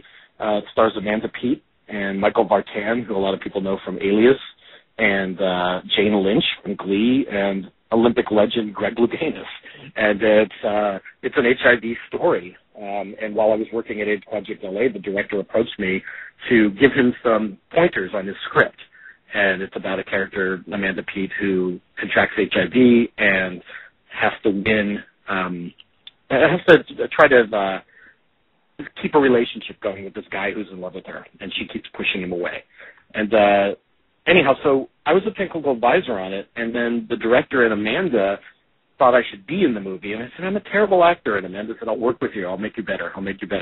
And so I ended up acting in the film. I'm not embarrassed by it. I'm very functional as an actor in the film. And I have a bunch of scenes. You should need a T-shirt. You need a T-shirt that says I'm very functional and just walk around with that T-shirt. I mean, you know, it was a great experience, and you know, I got to be a technical advisor to Jane Lynch. I mean, who knew these years later she would be the legend that she is? And this was a dramatic role for her. And so before I ever saw her do comedy, she did this great dramatic role in this film, and I remembered her. She was quite a talent back then, as she is now. Well, you have such a rich and varied background, so congratulations just on everything. You have a reality series that you worked on called What Perez Says. I'm guessing that's with Perez Hilton. Yes. Tell me about that series. Well, it wasn't a reality series. It was an entertainment magazine style interview show, basically based around Perez's website, and it was for VH1. And it was kind of a blast. It was funny. I just ran into the executive producer a few nights ago, and he just said, wasn't that fun? Like, that was so much fun, wasn't it? Where every day we would just do completely different mega celebrity. We'd put them in the room with Perez. We'd come up with some crazy scenarios and antics for them to do, and we'd let the fur fly. And it was at the point where Perez's website was really taking off, and we wanted sort of a living, breathing version of that. And so it was this really crazy, off-the-wall show, and we traveled around everywhere with him. And so it wasn't documenting his life. It was really just him analyzing pop culture. And what do you think that? Do you think that Perez Hilton is misunderstood? And if you were to tell the world, based upon your direct experience of him, what he's really like, what would you say? Well, he's definitely misunderstood. I mean, Perez Hilton is a character. That's not his real name. And, you know, he made that up, you know, and the guy underneath that is really nothing like the snarky, you know, crazy blogger, although that is definitely a side of him. You know, he expresses that way. But in his normal daily life, here's a guy who has given his Cuban immigrant mother and his sister, who were living in Miami with, you know, very little money, he's given them lives. He has moved them out to California. They work with him. And if you can see him around his mother and his sister, you would know the really nice guy underneath that crazy, snarky persona. You know, he has a real sweet, kind heart. And that's the guy that I knew making the show. And he was someone with a very strong work ethic who was always thinking about how to make the show better, who we could have on it, what we could do with them. I mean, he was really living in that. And so I admire him. And on days where we were thinking, oh, gosh, you know, how are we going to get through this? You know, what are we going to do? You know, he was always just kind of firing off different ideas. And I applaud that guy. You know, I mean, not everybody agrees with everything he said or posted on the site. I don't think even he does. You know, he certainly has expressed that he's had regrets. But, you know, we all grow and learn as humans, and so I think that we've seen tremendous growth with him. I mean, he lost a ton of weight, looks amazing. He's living a dream right now. He's starring in an off-Broadway musical that just started its previews this last weekend. I mean, you know, I'm just really happy for him, and I told him so. Fantastic. It's great to know. Yeah. I mentioned a selfish line of questioning, but so I wanted to actually get your advice. You know, I came to LA with a dream in the mid-'80s, but ultimately became very focused on activism, and I decided that I was going to be out of the closet more so than anything else. And interestingly, it was in a recent stint in Thailand for 5.5 years that I developed some relevant screen credits, film and TV. I came back to the United States because I needed to qualify for health care and become a client of the Desert AIDS Project in Palm Springs because I need to access medication. So I'm healthy and doing very well, and then I came up with the idea for this radio show, which is a hit out of the park. In August, I had 360,000 listens, and the show was just created in late June. Yeah, congratulations on that. That's huge. Thank you. So what I really love is I get to be of service at the greatest level ever with this radio program, and I get to focus on people like you. But the other beauty of it is I have the flexibility now to produce this show, do it well in advance, and have the availability of time to get back into pursuing the acting head-on. And I'm non-union. So I'm thinking, all right, I need to start spending a lot more time in L.A., and I need to perhaps find an agent or whatever. So what would you say with your brief knowledge about who I am and what I'm doing, about a few steps I might take to get my acting career going? Okay, well, there are many steps. One would be to subscribe to LA Casting if you haven't already. Put yourself on tape. Get yourself up there on that site, because a lot of directors look at that site when they're casting, especially when they're casting smaller roles. I've cast many actors from a site like LA Casting, for example, where you might not even have the time to hold a casting session for a particular role. It could be a walk-on role, and you may go to LA Casting, look at some video on all the actors that fit that bill, and you may cast from there. So that's one particular tip that I can offer up there. That's like a real-world tip. Beyond that, for me, and also just putting yourself on tape for roles that you don't necessarily have to come to L.A. for a casting session. Chris Salvatore, who was one of the stars of Eating Out 3 that I directed, he put himself on tape. He wasn't in L.A. He was living in New York at the time. And he sent in a tape, and we liked it, and he ended up getting the role. Now, he had to come out to L.A. to audition in person eventually, but he got enough of our attention just on his tape alone. So, it's not necessarily essential that you are in L.A. all the time. The productions happen also all over the place, not just here.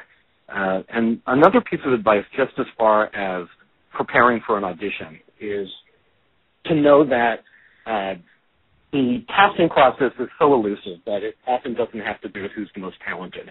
It can happen to do with, like, whose hair is, better offsets the lead actor's hair. Sometimes it comes down to decisions like that, crazy as it sounds. But the one thing that I've noticed throughout the casting process, at least on the productions that I've been involved in, are that the person who ends up getting the role is the person who walks into that session, that audition, and owns that part and brings something that we might not have even thought of or seen before and just owns it. And there are so many actors who do not do that when they come in, that the ones who do stand out right away. They know who that character is, they know what you need to see and hear and what they want to project. And they have a very specific point of view and a very specific voice as an actor. And those are the ones who tend to shine.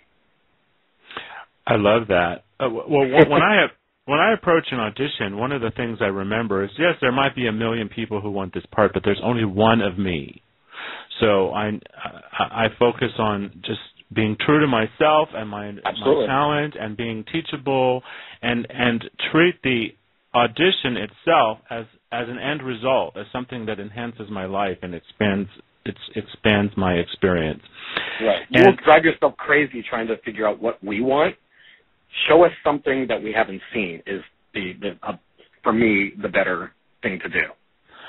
My most fulfilling acting job so far was in the movie Marine 2, which is the sequel to Marine. It was produced for DVD by the WWE, and it was filmed in Thailand. And I had no lines, but I portrayed a hostage that was being held by terrorists at a resort.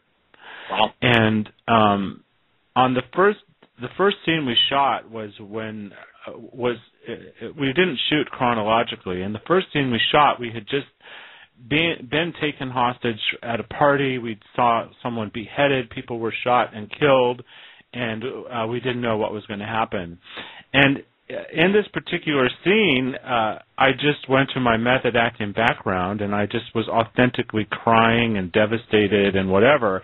And there were a few of us that were chosen to be hostages, but just by the delivery of my acting in the first scene, I got used very differently throughout the production. And I just love being an actor, and I don't care.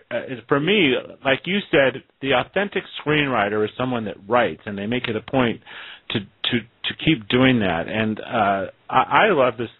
I love the saying, "Do what you love, the money will follow." And if you really are passionate about what you're doing, you're going to do it because of the joy of creativity, regardless of whether or not someone pays you to do it. Oh yeah, if you're looking for money, it's such a again, the film business is a lottery win. You better have passion, because you're going to be living in doubt for a long time otherwise. It's like, just be passionate about it, and be enriched by that experience, because that in and of itself is a reward. Well, thank you for allowing me to be sort of self-indulgent there for a little bit. Now, one of the things that you also have done a lot of is film reviews, and you have like a ton of film reviews on Flickster. Yeah. Tell us a little bit about that. Well, I love movies. I'm a total movie geek. I see 3 or 4 films a week, and I get inspired by them, even the bad ones. I learn, what I don't like, and it's only made me a better storyteller, a better writer, a better director, and so I go all the time, and I like to document them, because one of my favorite things growing up is Film Comment magazine would have an annual issue called Moments Out of Time that I would look forward to every year, where they wouldn't review the year's films. They would just talk about very specific moments in a film. And for me, those are the takeaways from films, whether they're good or bad. I always think about that moment in the film where this happened, or the light shone on this character this way. That's what I remember so much. And so I wanted to document it, because at the end of every year, I make my own Moments Out of Time article now. And so I wanted to document every film that I've seen. So I make a habit of reviewing every single one. And I'm actually behind on 2 right now, so I've got to catch up. But and it also keeps me writing every day. That's another thing. It's like, if I'm stuck on a scene that I'm writing, I'll go, oh, wait a minute, I still have to review this film. I'm going to write that. And so, again, it just keeps the muscles from atrophying by doing that. And being able to analyze and pick apart films, again, just makes me better at what I do. Speaking of keeping muscles from atrophying, from the photos I've seen, you seem to be quite fit. What are your health and fitness secrets? Oh, I don't do anything. No, I'm kidding. I love when people say that, though. I eat whatever I want, and I never exercise.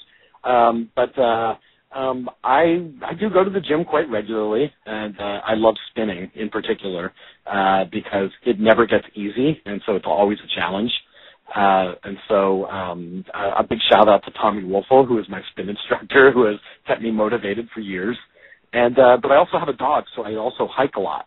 And so my dog, by necessity, keeps me exercising even during those times where I can't get to a gym. I'm also an active cyclist. I ride my bicycle more than I drive my car around LA because I tend to get places quicker that way. And, you know, the traffic is no joy here. And so the offshoot of that is, you know, staying in shape. And I, most of the time, am pretty careful about what I eat. Well, and are you single or looking? I am hopelessly single and looking. Yes. You know, I think we're a member of the same club. That in itself is a movie, I'm sure. Oh gosh, it is. Trust me, I've documented that quite a bit for possibly a future movie. I don't know if I'd want to see it. That's my big question mark still. Well, I think that one of the problems is there are only 2 tops in all of California. Don't make any assumptions there, Nicholas. I'm not making any assumptions about you. No assumptions about you. I'm just speaking to my own frustrations. Well, that's not my frustration. I've had long conversations with Stephen Israel, the producer, and I do. And, you know, he would always say, you know, I just want somebody who's kind. And I said, you know, I just want somebody who will show up. Yeah, I like that. I like that. My standards are pretty low these days. Well, you know, they say do what you love, the money will follow, and I just say, you know, love yourself and what you do, and the people that are supposed to be there are going to show up and walk with you in life, at whatever form it will take. Yeah, I'm not without love in my life, that is for sure. Certainly. Oh, by the way, do you go hiking in Runyon Canyon? Is that where you go with your dog? That's one of the places I take her, yeah. And what kind of dog do you have? She is an Aussie mix. I rescued her about 1.5 years ago, and her name is Sydney Melbourne. And she is part Aussie cattle dog and part Aussie shepherd. She kind of looks like a hyena. She's got a bit of dingo in her, and she's like just the most loving little thing you've ever seen. Well, I want to thank you for spending the time with me today to talk about your very interesting career. I want to remind our listeners they just need to Google From Page to Screen Glenn Gaylord, Glenn with 2 N's, to find your official website, which has links and more information about virtually everything we've talked about. What are you working on now? Well, first of all, another shameless plug is if they want to find out more about I Do and where it's screening, they can go to our website, which is 2 words, canchangeeverything.com, or find us on Twitter, I Do the Movie, or Facebook at I Do the Movie. Okay. And as far as what I'm working on now, I'm juggling a bunch of projects in the air right now. I am sprucing up 3 screenplays. Then thanks to my writers club, I've gotten amazing encouragement from them. So there are 3 that I'm kind of like now using my current knowledge of filmmaking and really making them finally watchable. So I'm juggling those at the same time. I'm doing a rewrite on somebody else's movie, which I won't name names, and just out there on the pavement trying to figure out my next film that I want to direct. Well, I look forward to watching your career continue to grow and reporting on it when I can and meeting you in person at some point. For the record, this interview has been recorded on September 11th, but it will be broadcast on many occasions. And, Glenn, I'll send you a link to the initial broadcast so you can share it with your friends and fans. Oh, you know I'm going to whore it out. Of course. That's what we do. I'm not really sure which one, pouring it or pimping it. I'll do both. Well, you see, I know you have very influential friends, which is why I made it a point to promote myself in the context of this interview, you see. Cause why not? I'm also a fellow media whore. I know how it works. Oh, you know what? Just you stay on your corner and I'll stay on mine, so at least we can make maximum bucks. Yes. Well, thanks again for everything. And on that note, have a wonderful day, and I'll be in touch soon. Thank you so much. Bye-bye. Bye. I want to thank you for listening to SnowbizNow. I would lose my title of PromoHomo if I didn't once in a while let you know that if you're interested in my services as an actor, as a master of ceremonies, as a voiceover artist, if you want me to appear in your movie or your TV program or help support your event, or if you want me to do a live performance of my HIV testing safer sex awareness song, The Power to Be Strong, let me know. Visit SnowbizNow.com, where you'll find my contact information, and for the specific information about my acting, including clips of past performances, hover over the About item in the main sub-menu. Just hover over the About item in the main sub-menu. You're listening to Snowbiz Now with Nicholas Snow. Small screen, big queen, worldwide audience. It's not radio, it's Gadio. Before I wrap up the show, I'd like to conclude with my own song, The Power to Be Strong, which is to promote HIV testing and safer sex. I want to give a shout out to Bruno Brugnano, who produced the song, Ayano Kimura, who sings beautiful backup for me, O Natapon, who directed the music video, which you may view and share subtitled in 20 languages at youtube.com/thepowertobestrong. Have you had your HIV test? Could there be a chance that you might be HIV positive?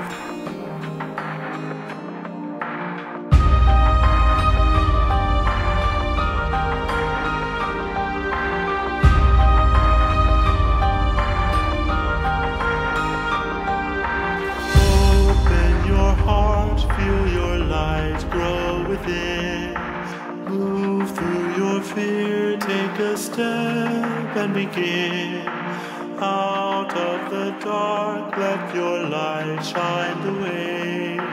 Knowledge is power, turn the night into day.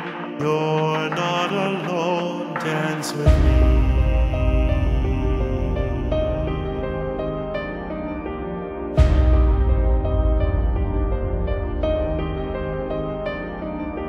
Listen to me, open up, take a chance. Transform your life with this magical dance. Deep in your heart is the power to live. Precious and loved, you have so much to give. You're not alone, dance with me.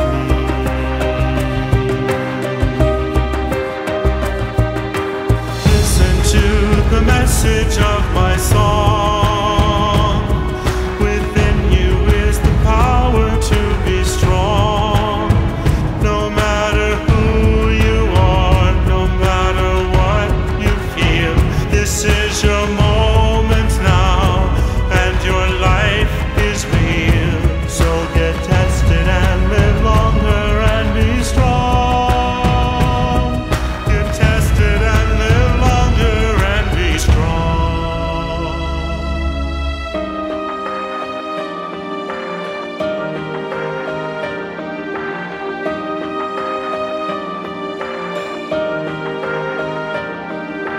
Rhythm and beat are a part of the dance, inflaming your soul, but please don't take a chance. When passion and love ignite flames of desire, take care of yourself, don't get burned by the fire. You're not alone, dance with me.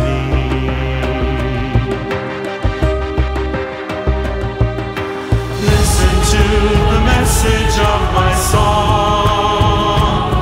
Within you is the power to be strong.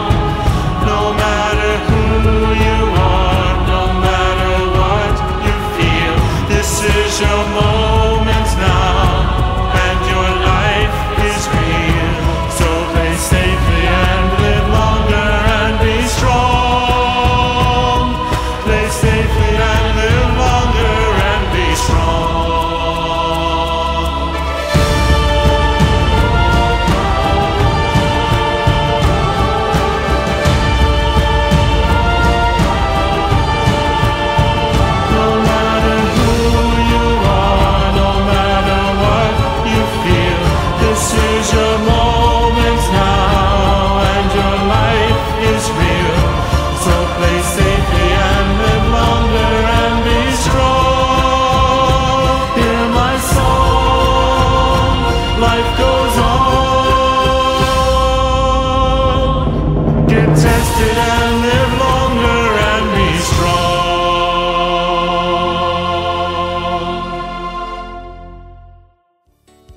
Snowbiz Now is brought to you by Nicholas Snow Productions. For everything you may wish to know about our company, to contact us about buying advertising or procuring our syndicated content, or to submit questions, comments, breaking news, or gossip, simply visit SnowbizNow.com. Once again, that's SnowbizNow.com. Until next time, thank you for being a part of the snowstorm. We are honored by your presence.